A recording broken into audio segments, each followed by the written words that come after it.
ఆలకించే హృదయం మాకు దయచేయండి ఆయన, దాన్ని అవలంబించి నడుచుకునే భాగ్యం మాకు దయచేయండి. మేమందరూ కూడా దాన్ని విని ఆయన తండ్రి నాయన మా హృదయాలు భద్రపరచుకునే సహాయం చేయండి. మా అందరితో నీ వాక్యం ద్వారా మాట్లాడమని నాయన ఇప్పటివరకు పాటలు ఉన్నా తండ్రి, అలాగే నా సాక్ష్యాల్లో ఉన్న ప్రభా, అలాగే ఇప్పుడు నాయన వాక్యంలో ఉండి మా అందరితో మాట్లాడమని మీ మెల్లలను మధ్య స్వరం వినిపింప చేయమని కొద్ది ప్రాథమిక ఆచరించు ప్రాథమిక ప్రతిఫలం దయచేయమని అది యేసయ్య నామములో అడిగి వేడుకుంటున్నాం తండ్రి. మంచి ప్రియులారా, చక్కటి సమయానికి చేరుకున్నాం. మనల్ని నడిపించేది, మన పాదాలకు వెలుగైనది, మనలను పరమునకు చేర్చేది వాక్యం.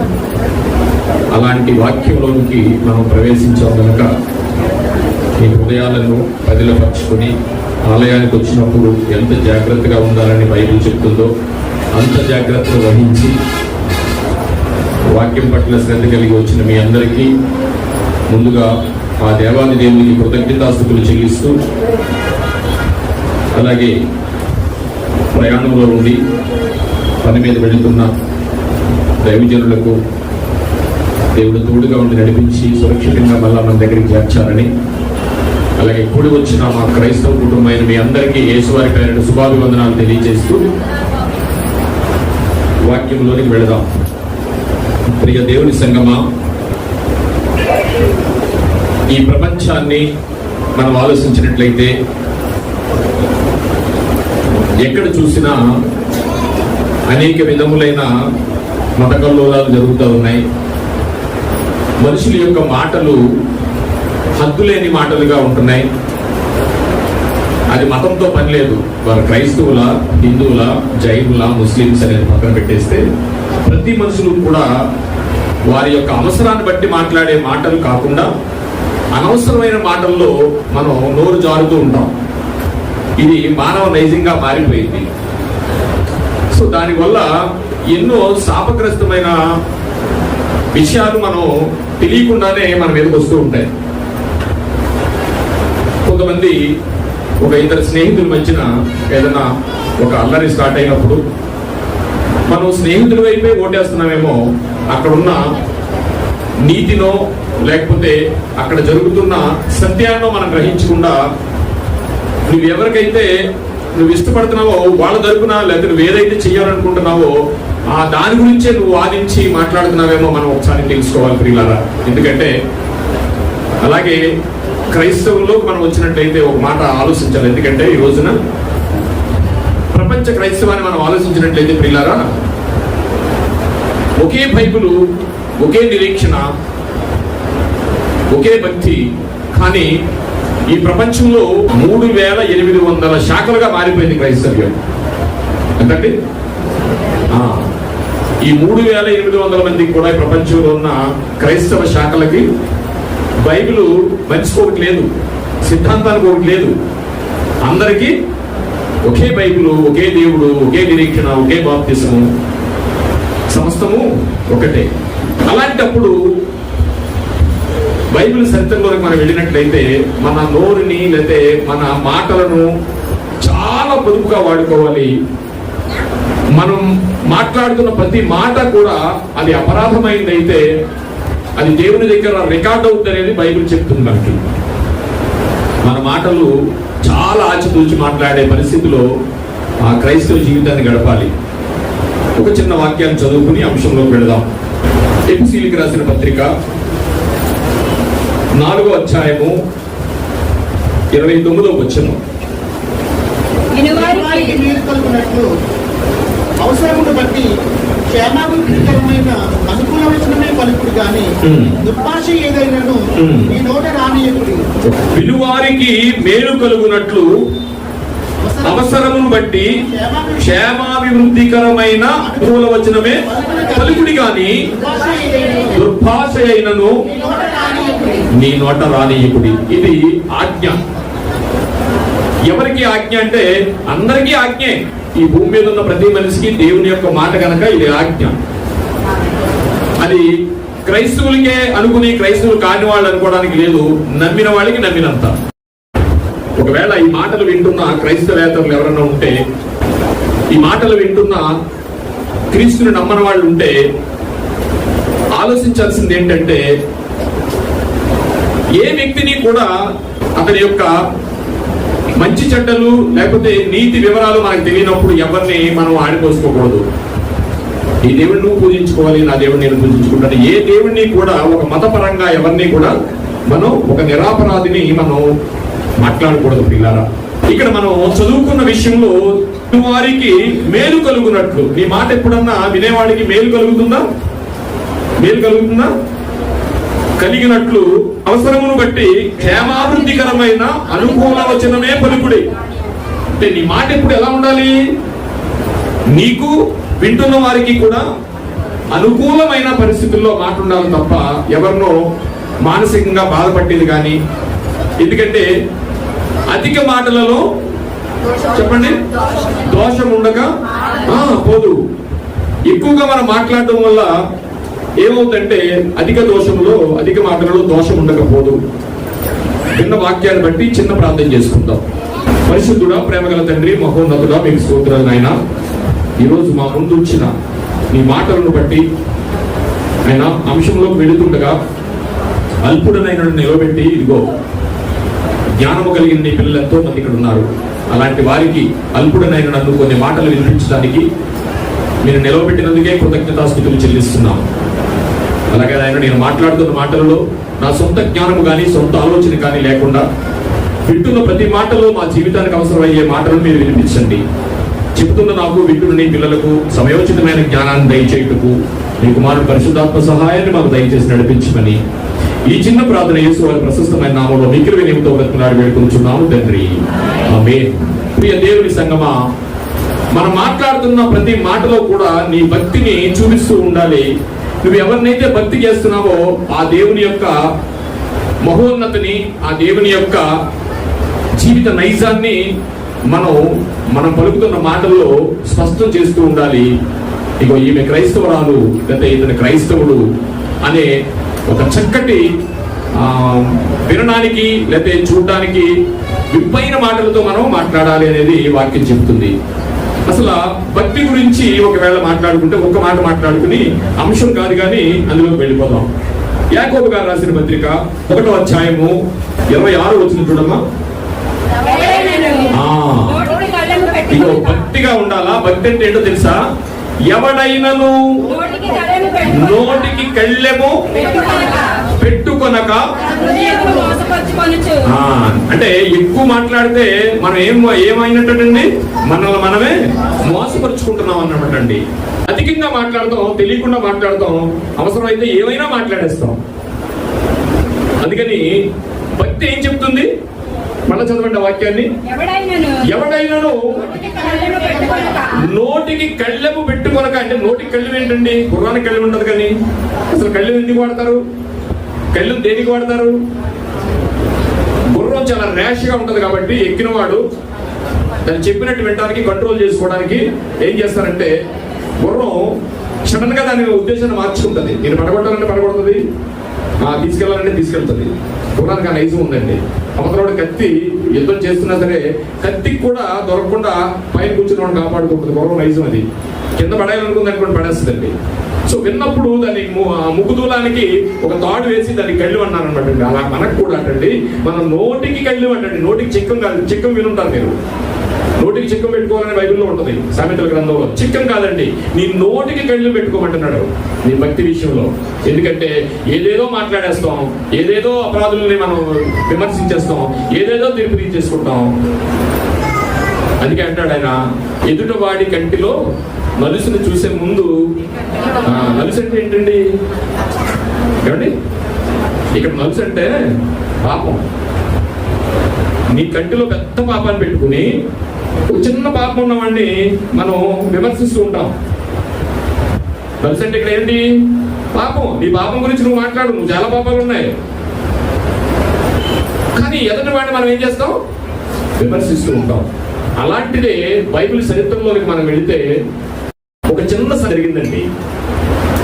ఏంటి ఆ సంఘటన అంటే,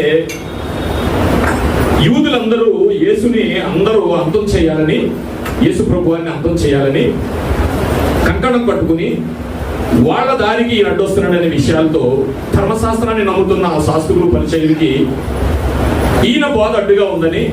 ఏమిటి బోధ అంటే ఆయన ధర్మశాస్త్రాన్ని నెరవేర్చడానికి వచ్చాడు, వాడు ధర్మశాస్త్రమే పట్టుకుని తిరుగుతున్నాడు. కానీ ధర్మశాస్త్రంలో లేని వాళ్ళు ఇన్స్టాల్ చేసి ఏం చేస్తున్నారంటే ఆఖరికి యేసు ప్రభువాన్ని సిలువ వేసే స్థితి వరకు తీసుకొచ్చారు. ఏంటయ్యా అందులో అంటే శాస్త్రులు పరిచయులు ఎలాంటి వాళ్ళు అంటే శాస్త్రులను పరిచయులను మోసే పీఠం నందు కూర్చుందురు కానీ వారు చెప్పుదురే కానీ చేయరు. శిష్యులతో చెప్తాడు యేసు ప్రభు వారు ఒకసారి, వారు చెప్పుదురే కానీ చేయరు, వారు చెప్పిందంతా వినండి. వారు ధర్మశాస్త్రాన్నే చెప్తారు, బైబిలే చెప్తారు, ధర్మశాస్త్రాన్నే చెప్తారు, కానీ వారు చేయరు. మీరు వారిని చూసి వెళ్ళకండి, వారు చెప్పుదురే కానీ చేయరు, వారు చెప్పిందంతా మీరు వినుడి, వారి చేష్టలు మాత్రం చేయకుడి. అలాంటి వారికి దేవుడు యేసు ప్రభు వారు అడ్డొచ్చి ఆయన అంతం చేయాలని ఆ పరిస్థితుల్లో కొంతమంది మనుషులను సంతోషపెట్టడానికి, కొంతమంది మతాన్ని కాపాడుకోవడానికి వీళ్ళందరూ మొత్తం మీద ఏమైనా యేసు ప్రభు వారిని సిలువ వరకు తీసుకొచ్చారు. తీసుకొచ్చిన తర్వాత పిలాతు దగ్గరికి తీర్పుకు వచ్చారు. తీర్పుకు వచ్చిన తర్వాత పిలాతు అడిగాడు, ఏ నేరం చేశాడు ఈయన అని అడిగాడు. ఎందుకంటే ఎంత చూసినా ఆయన నేరం కనిపించట్లేదు. పిలాతు ఆఖరికి నువ్వు దేవుడు అన్నాడు, నువ్వు అన్నట్టే అన్నాడు, yes I am God చెప్పేశాడు, అయిపోయింది. వీళ్ళ మీద మోపిన నేరం ఆయన మీద ఎక్కడ పిలాతుకు కనిపించలేదు. అయితే యేసు వారికి శిక్షకు కారణంగా చరిత్రలో ఈ పొంతు పిలాతు అనే ఆయన ఎలాగా అందరికి చరిత్రలోకి వచ్చాడంటే యేసు వారికి మరణ శిక్ష వేసింది ఆయనే, కానీ ఆయనకి ఏ సంబంధం లేదు. ఇదిగో ఇతరులో ఏ దోషము కనిపించట్లేదు. అందుకని నేను ఏం చేస్తున్నానంటే ఇదిగో నీళ్లతో నా చేతులు నేను కడుక్కుంటున్నాను, కానీ ఈ దోషం నాకు అసలు సంబంధం లేదని అన్నారు. అప్పుడు వాళ్ళు ఏం కేకలు వేశారు? ఆచార ప్రకారంగా సిలువ వేసినప్పుడు ఈ పండగలో, పెంతెకోస్తు పండగలో ఒక దొంగను విడుదల చేస్తాం కాబట్టి ఈయనకి క్షమాపేక్ష పెట్టడం కానీ బరబ్బాని విడిపించండి, యేసుని సిలువ వేయండి అని వారి కేకలు వేశారు. బైబిల్ చరిత్రలోనికి వెళితే ఒక భయంకరమైన పరిస్థితి యేసు వారి ఆఖరి దినం అది. ఆ దినంలో వాళ్ళు చేస్తున్న పని ఏంటంటే ఈ కేకలకి పిలాతు ఏం చేశాడంటే ఒక డిక్లరేషన్కి వచ్చాడు. ఇక రెండో విషయం ఏంటంటే పిలాతు సహనం మీద ఉండి సహనంగా తీర్పు తీర్చాలనుకున్నాడు. అందులో భాగంగానే ఏం జరిగిందంటే ఆ సమయంలో ఒక కబురు వచ్చిందండి పిలాతు గారికి. సింహాసనం మీద ఉండి ఆయన రాసేటప్పుడు ఒక కబురు వచ్చింది. ఏం కబురు వచ్చిందంటే తన భార్య కబురు పంపించింది. ఏంటంటే నీవు ఆ నీతిమంతుని జోలికి పోవద్దు. ఎందుకని? ఆవిడెవరు? క్రైస్తవులు ఉన్నారు అప్పుడు? లేరు. ధర్మశాస్త్రం ఉంది. ఆ ధర్మశాస్త్రానికి అనుగుణంగా వారికి తెలిసి ఆమె కళలో కూడా కనిపించి చెప్పడం అనేది ఒక బైబిల్లో ఉంది, అది పక్కన పెడితే పిలాతుకి చెప్పిన వెంటనే పిలాతుకి కబురు వచ్చింది, భార్య చెప్పింది. అప్పుడు పిలాతుకి ఏమర్థమైందంటే వీళ్ళ మోపిన నేరం నిరపరాధి అయిన క్రీస్తు మీద ఎక్కడ ఏమీ కనిపించట్లేదు.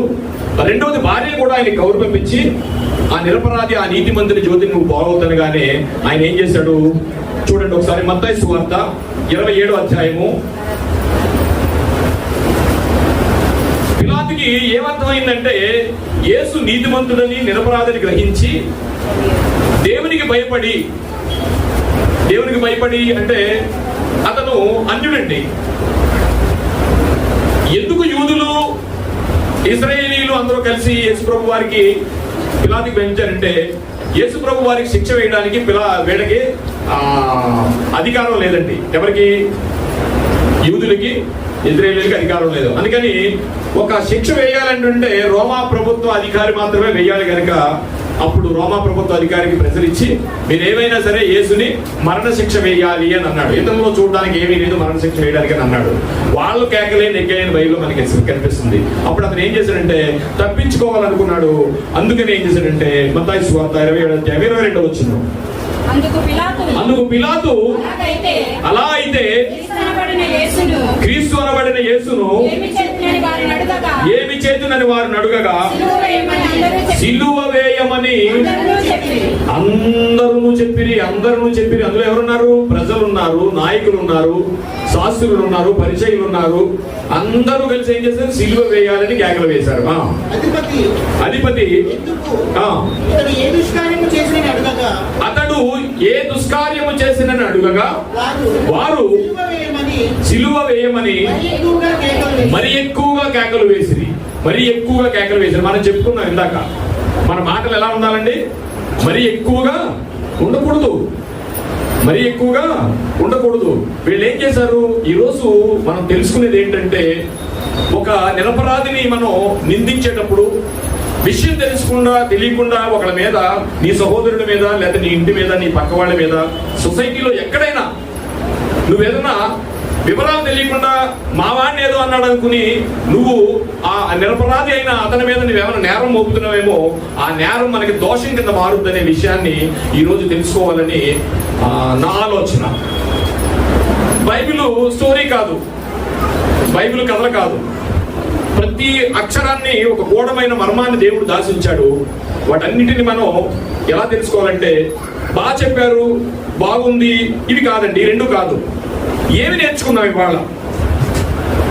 మనం వింటున్న బైబిల్లో ఉన్న సత్యమైన ఆయన పలుకుల ద్వారా మనం ఏమి నేర్చుకున్నాం అనే కోణమే మనకు ఉండాలి తప్ప, చెప్పేవారు కానీ లేకపోతే ఇలా ఉంది, బాగుంది స్టోరీ అని కానీ కాదండి బైబిల్ అంటే. ఇందులో ఉన్న సారాంశాన్ని మనం తీసుకోవాలి. బైబిల్లో ఎవరు చెప్పినా 3 రకాలు ఉంటాయి. ఏంటంటే, ఒక భక్తిహీనుడిని చూపిస్తారు, ఒక భక్తుడిని చూపిస్తారు. భక్తిహీనుడికి తీర్పేలాగా దేవుడు ఇచ్చాడు, భక్తులకు తీర్పేలాగా దేవుడు ఇచ్చాడు అనేది అంశంలో ఉంటుంది. అంతేనా?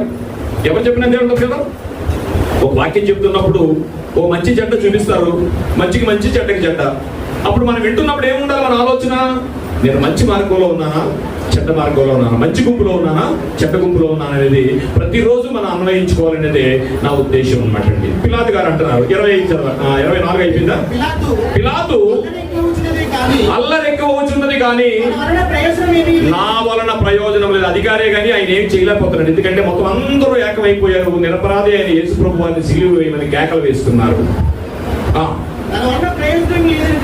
తన వలన ప్రయోజనం ఏమీ లేదని గ్రహించి నీళ్లు తీసుకుని జన సమూహము ఎదుట చేతులు కడుక్కొని ఈ నీతిమంతుని రక్తమును కూర్చి నేను నిరపరాధిని, మీరే చూసుకున్నాడని చెప్పాను. ఏంటి? నీళ్ళతో కడుక్కుంటే పాపం పోద్దా? అప్పుడు వెళ్ళేవాళ్ళంటే 25 వచ్చిన వీళ్ళు గోలతో ఏం చేస్తారు తెలుసునండి. కొన్నిసార్లు మనం కూడా ఏం చేస్తామంటే, ఫ్లోలో ఏదేదో మాట్లాడతా, పర్లేదు రే దేవుడు నేను తిడతాడు రా, నువ్వు అలా చదివిరా అన్నారనుకోండి, అయితే అవునే దేవుడు నన్నే శిక్షిస్తాడులే, ఇలా మాటలు మాట్లాడుతుంటాం కదా, నోటంటే వచ్చేస్తుంది వెంటనే. అంటే మనమే మంచివాళ్ళు అనుకుంటాం కాబట్టి అవతల ఒకసారి చెప్తాడు, మీకు వింటా ఉంటారు, తప్పులు అలా చేయకూడదు, తప్పులేదేమీ లేదు, శిక్షించండి అంటే దేవుడు శిక్షించాలే, ఇలా మాట మాట్లాడుతుంటాం కదా. వాళ్ళు కూడా ఏం చేశారు తెలుసునండి, అందుకు ప్రజలందరూ వాని రక్తము మా మీదకును మా పిల్లల మీదను ఉండుగాకనిరి. చూసారండి ఏమన్నారు? ఈరోజు మన అంశం ఏంటంటే రక్తాపరాధము. వాని రక్తము, రక్తాపరాధం అనగా ఏంటి? ఇక్కడ మనకు కనిపిస్తున్న బలమైన పదం ఏంటంటే, వాని రక్తము మా మీదను మా పిల్లల మీదను ఉండుగాకనిరి. ఎందుకు ఇలా అనేసారంటే, ఇది అన్యాయపు తీర్పు జరుగుతుంది, అందులో భాగంగా వీళ్ళ నెగ్గాలి అనుకున్నారు తప్ప ఆ పదాన్ని ఎందుకు వాడారనేది మనం ఆలోచిద్దాం ప్రియులారా. యేసు నిలువ పెట్టి సిలువ వేసి